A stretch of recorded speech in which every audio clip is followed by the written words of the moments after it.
Venezuela के बाद अब किसकी बारी? वेनेजुएला 303 अरब बैरल तेल का भंडार, लेकिन आज वही तेल उसकी सबसे बड़ी कमजोरी बन गया। अमेरिका ने ना कोई लंबी जंग लड़ी, ना जमीनी फौज उतारी, एक सटकीय सैन्य ऑपरेशन और देश का राष्ट्रपति अमेरिका की हिरासत में। यही है ट्रंप की नई युद्ध नीति। सीरिया, ईरान, सोमालिया, यमन और अब वेनेजुएला, हर जगह एक ही पैटर्न, लक्षित हमला, तेज एक्शन और तुरंत एग्जिट। अमेरिका अब वियतनाम या अफगानिस्तान जैसी गलती दोहराना नहीं चाहता। लंबी जंग नहीं, लंबा नुकसान नहीं। अब जंग नहीं, सिर्फ मिशन।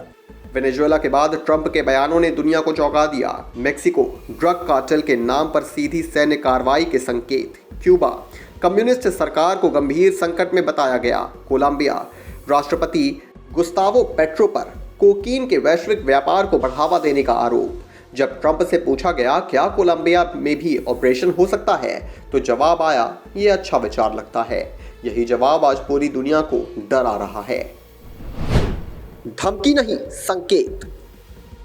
सबसे हैरान करने वाली बात, नाटो का सदस्य डेनमार्क और उसी से ट्रंप की ठन गई है। ग्रीनलैंड को लेकर ट्रंप फिर आक्रामक हैं। उनका दावा, रूसी और चीनी जहाजों की मौजूदगी बढ़ गई है। डेनमार्क इसे संभाल नहीं पा रहा। जब उनसे पूछा गया क्या वेनेजुएला कार्रवाई का मतलब ग्रीनलैंड के लिए समझा जाए, तो ट्रंप का जवाब था, उन्हें खुद समझना होगा। यूरोप के लिए ये सीधा संदेश था। दोस्त भी सुरक्षित नहीं। ईरान में सत्ता विरोधी प्रदर्शन और ट्रंप की चेतावनी, हम पूरी तरह तैयार हैं। ईरान का पलटवार, अगर संप्रभुता टूटी तो जवाब मिलेगा। क्यूबा ने दावा किया, वेनेजुएला ऑपरेशन में उसके 32 अधिकारी मारे गए। ट्रंप का बयान, मादुरो के हटने से क्यूबा की अर्थव्यवस्था और गिरेगी, तेल सप्लाई रुकेगी और दबाव बढ़ेगा। आज ये तय करना मुश्किल हो गया है, अमेरिका किसका दोस्त है और किसका दुश्मन। यूक्रेन, जिसने अमेरिका पर भरोसा किया, अब वही अमेरिका रूस के ज्यादा करीब दिखता है। यूरोप, पुराने रिश्ते कमजोर पड़ते दिख रहे हैं। अमेरिका अब नैतिकता नहीं, सिर्फ हित देख रहा है। सबसे अहम सवाल, भारत पर इसका क्या असर होगा? वेनेजुएला भारत का अहम तेल आपूर्ति करता रहा है। अगर वहां अस्थिरता बढ़ी तो कच्चे तेल की कीमतें बढ़ सकती हैं। तेल महंगा, महंगाई बढ़ेगी, डॉलर मजबूत होगा और भारत पर आर्थिक दबाव बढ़ जाएगा। साथ ही भारत को अपनी कूटनीति बेहद संतुलित रखनी होगी। वेनेजुएला सिर्फ एक शुरुआत है या फिर आने वाले दौर की झलक? ट्रंप की रणनीति ने ये साफ कर दिया है, अब जंग का ऐलान नहीं होगा, सीधा एक्शन होगा।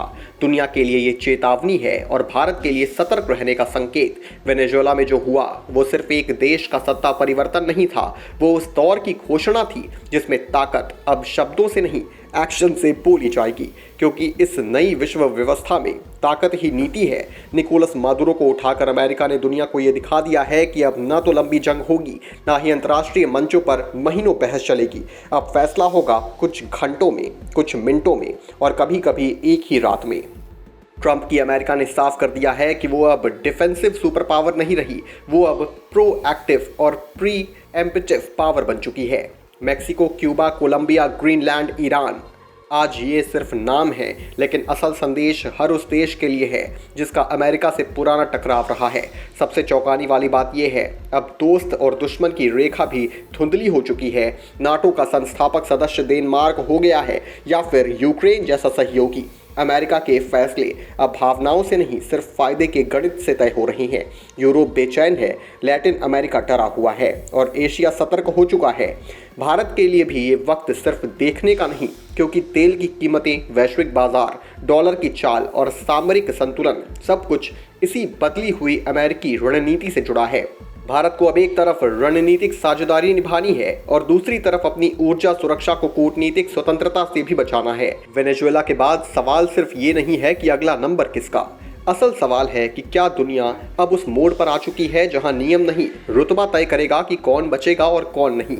और इसी सवाल के साथ ये समझना भी जरूरी है कि ये नई विश्व व्यवस्था किसी एक देश के लिए नहीं, पूरी दुनिया के लिए एक चेतावनी है, क्योंकि अब जंग की आहट नहीं आती, जंग अचानक उतरती है।